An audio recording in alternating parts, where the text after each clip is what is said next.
Qual o real nível de poder do Jinbe, Cavaleiro do Mar? O seu nível sempre foi nebuloso para mim, então eu decidi fazer esse vídeo aqui para chegar num veredito. Então, bora lá!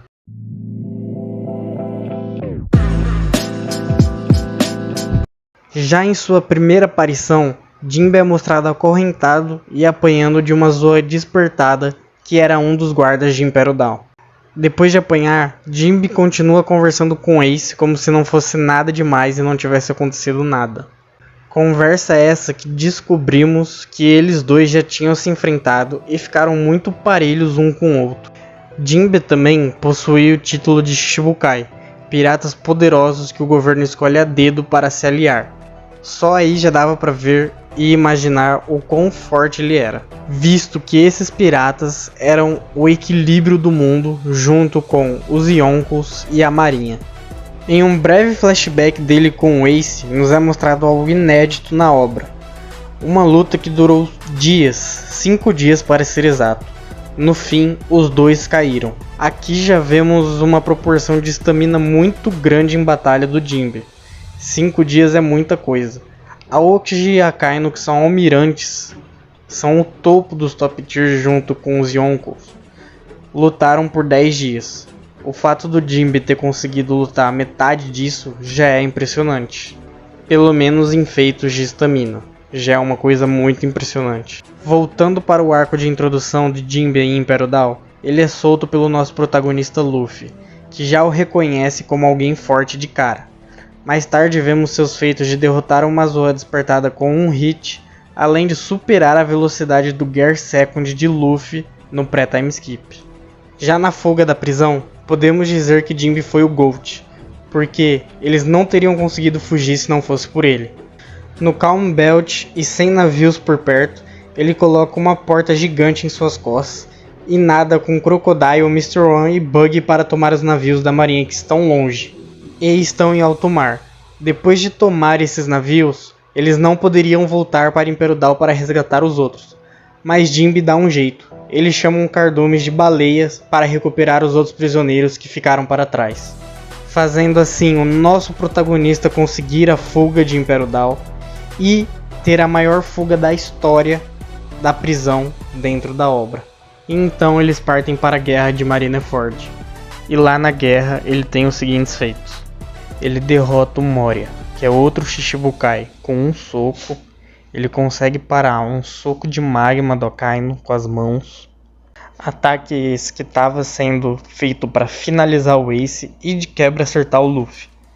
Mesmo que tenha sido um soco direcionado para as pessoas que estavam mais fracas já, é um feito e tanto ele segurar uma mão de magma do Akainu.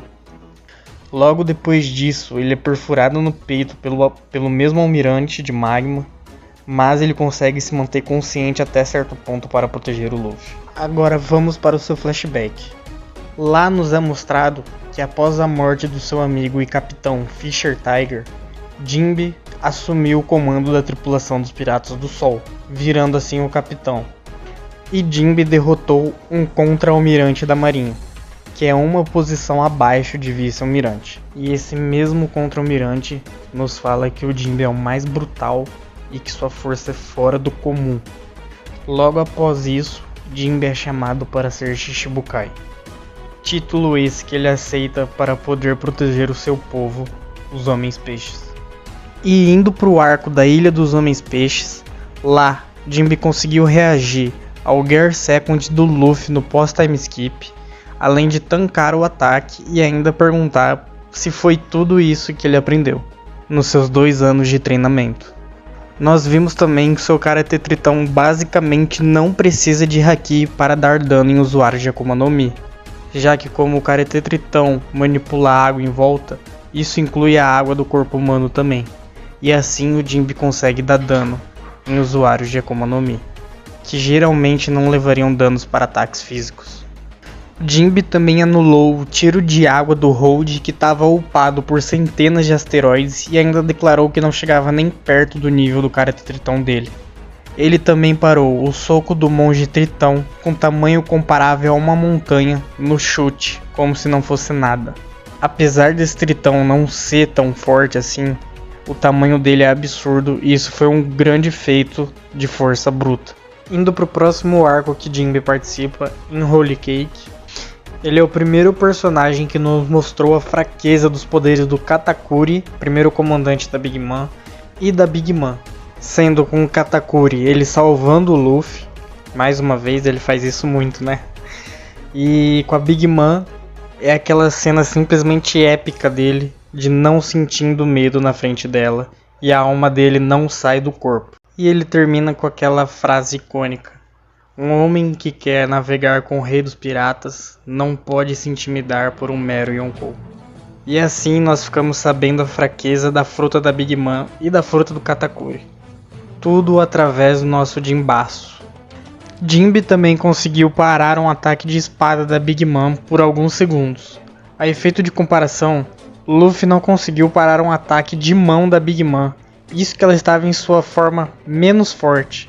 Alguns podem falar que a forma menos forte da Big Mom é essa que ela atacou o Jinbe, mas não é. A forma menos forte da Big Mom é a que ela atacou o Luffy e lutou com o Queen lá na prisão de Udon. Ela estava sem memória e nem sabia do que era capaz e do que podia fazer. Ela não usava Haki e nem os poderes da fruta. Basicamente ela era a versão dela criança, só que adulta. Enquanto essa versão com Jinbe aqui, ela ainda tinha noção do que fazia, usava poder da sua fruta e usava Haki. Então sim, foi um feito muito considerável esse de parar o ataque dela por alguns segundos com a espada pegando fogo. E ele nomeou o Haki do armamento dele, tal qual como o Katakuri faz na luta contra o Luffy com a sua técnica Kakumoshi. A do Jinbe se chamou Shark Skin. O interessante é que quando o Katakuri usa isso, o Luffy sente uma diferença muito grande e o Katakuri fala: até mesmo o Haki do armamento tem níveis. Será que o do Jinbe é esse nível acima igual ao do Katakuri? Bom, fica aí o questionamento. Porque o Haki do armamento do Jinbe realmente é muito poderoso, como eu vou mostrar mais pra frente. Como eu falei, foram só por alguns segundos que Jinbe bloqueou o ataque da Big Mom. Logo depois disso, a Yonkou joga ele para o mar. Mas Jinbe volta, dando um soco na Big Mom, que foi a primeira vez que nós vimos um soco fazer efeito nela. Não de dar dano, mas de conseguir causar um impacto nela. Tanto que ela foi jogada para fora do navio com esse soco. Então foi mais um feito muito considerável do Jinbe. Ainda em Holy Cake, Jinbe mais uma vez foi o MVP da fuga.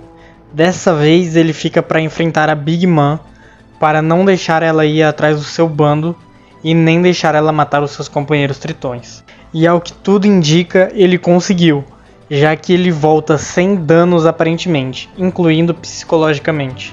Incluindo psicologicamente quer dizer que ele conseguiu salvar os seus companheiros. Nenhum deles morreu, senão ele ia chegar meio abalado. Ou seja, ele liderou um combate de fuga contra Big Mom e a sua frota e conseguiu fugir sem baixas. Mais um feito muito considerável do Jinbe. Como falado, ele conseguiu fugir. Já na sua volta para o ano, Jinbe finalmente se junta ao bando do Chapéu de Palha, deixando Law e Kid, dois capitães supernovas, impressionados com o anúncio de que ele ia entrar no bando do Luffy. É mostrado sua recompensa também. Jinbe atualmente tem a segunda maior recompensa do bando, superando Sanji e Zoro. E no arco de Wano temos a primeira luta do Jinbe on-screen de 1 vs 1.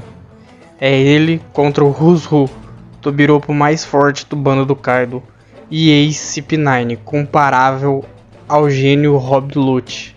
Os Tobiropos estão abaixo somente das Calamidades, que são 3 no bando do Kaido em hierarquia. E Jinbe enfrentou o mais forte. Porém, boa parte da luta o Jinbe está sozinho contra Who's Who e seu bando. Ele aparenta ter tido dificuldades quando estava nisso, mas ele estava tancando ainda. Mas quando a luta é mostrada no 1 vs 1, vemos que a situação muda. Jinbe é mostrado muito superior ao Tobiropo. Ele se esquiva e tanca todos os ataques que eram feitos. Sua velocidade impressionou até mesmo o Who's Who. E quando Jinbe começa a ficar mais sério na luta, vira humilhação. Os dedos do seu oponente quebram por entrar em contato com seu haki do armamento. Jinbe também quebra o pulso de Ruzu com a pegada de tubarão. Depois disso, Ruhu ataca com seus 2 golpes mais fortes, chute cortante e Gagan. Jinbe leva os 2 na cara propositalmente e aparentemente sem haki do armamento. Pelo menos não foi mostrado, então não dá pra afirmar. Ele simplesmente tancou os 2 golpes mais fortes do cara que ele estava lutando na cara, de propósito. Depois disso ele finaliza Ruzu com seu Karate Tritão e ganha a luta num resultado de humilhação total sobre o seu oponente. E detalhe, Ruzu não acertou nenhum golpe limpo e direto no Jinbe, que depois dessa luta, Jinbe foi visto sem fadigas ou danos aparentes. Agora eu vou dar minha opinião, qual o nível eu acho que o Jinbe tem, baseado em tudo que eu mostrei. Bora lá. Jinbe em seu passado já se mostrou superior a um contra-almirante. Pelo menos nível de vice-almirante ele já tinha naquela época. Porém acho que não no maior nível desse posto. Como a gente sabe, é muito relativo os vice-almirantes. Existem uns que são muito fortes e outros que são normais. Depois disso ele virou Shichibukai e passaram-se mais alguns anos. Ele com certeza ficou mais forte. Como eu mostrei na sua luta com o Ruzu, a partir do momento que começou no 1 a 1, o Jinbe não teve dificuldades para derrotar a Calamidade. Dificuldades altas, ele não teve. E o Ruzu é o Tobiropo mais forte. Ele já foi da CP9 e era comparado ao Rob Lute, que é um prodígio. Os feitos do Jinbe contra a Big Mom e contra o Akainu já mostram que foi sim tudo isso e que tem que ser ressaltado. Porque quando ele luta contra um Ruzu da vida, ele toma 2 golpes na cara de propósito e não sente nada. Ele quebra o dedo do Ruzu com seu haki do armamento só ficando parado. Ele nem precisou atacar para quebrar o dedo do Ruzu. E ele quebrou o braço do Ruzu numa pegada de tubarão, que é o nome do golpe dele. Basicamente foi numa pegada forte com a mão dele, quebrou o braço do Ruzu. Então foi uma humilhação total essa luta. Então eu acredito que o Jinbe está entre o mais forte como segundo comandante de Yonkou e o mais fraco primeiro comandante de Yonkou. Eu acredito que esse seja o nível dele. Mas aí as pessoas podem falar, por que não, o Oda não botou ele para lutar contra uma das calamidades então? Bom, roteiro. O Inuarashi já tinha um passado com Jack. E Sanji e Zoro, que foram ditos como asas do rei nesse arco, sempre vão lutar com as 2 asas do oponente do Luffy. Sempre foi assim. Eles sempre vão pegar o segundo e o terceiro mais forte. Eles são as asas do rei, não tem jeito. Mas isso não quer dizer que se o Jinbe enfrentasse um oponente deles, ele não poderia ganhar. Eu acredito que ele poderia sim. Assim como, sei lá, o Oda podia ter feito o Marco ter um X1 com o King, mas ele escolheu o Zoro, porque asas do rei. Na Ilha dos Tritões, o Jinbe poderia facilmente ter vencido aquele vilão, mas foi o Luffy. O Zoro poderia ter vencido aquele vilão, o Sanji poderia ter vencido aquele vilão. Então sim, eu acho que o Jinbe poderia ter enfrentado qualquer uma das calamidades. Eu não sei se ele iria ganhar do King, mas ia ser uma luta muito boa. Eu coloco ele entre segundo comandante mais forte e primeiro comandante mais fraco. Mas, narrativamente falando, eu acho que ele vai pegar gente mais forte do que o segundo comandante. Que o Sanji pegou o Queen, por exemplo. O Zoro pegou o King. Eu acho que mais pra frente o Jinbe vai lutar com caras mais fortes que esse. Só que ele vai ter a mesma força de agora. A diferença é que vai ser nos mostrado. Porque é assim que funciona um shonen. Então é isso, galera, o vídeo vai ficando por aqui, espero que tenham gostado. Dê o like aí se você gostou e tamo junto.